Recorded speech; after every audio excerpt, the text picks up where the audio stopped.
ഓംകാരമായ പൊരുൾ മൂന്നായി പിരിഞ്ഞുടനെ ആകാരമായതിനു താൻ തന്നെ സാക്ഷി അതുബോധം വരുത്തുവതിനാളായി നിന്ന് പരമാചാര്യരൂപ ഹരിനാരായണായ നമഃ.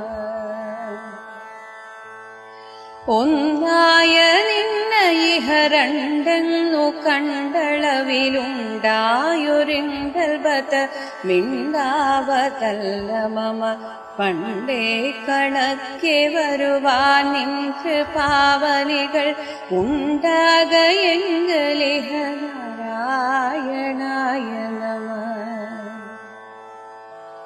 ആനന്ദ ചിന്മയ ഹരേ ഗോപികാരമണ ഞാനെന്ന ഭാവമതു തോന്നായ വേണമിഹ തോന്നുന്നതാകിലഖിലം ഞാനിതെന്ന വഴി തോന്നേണമേ വരദാ.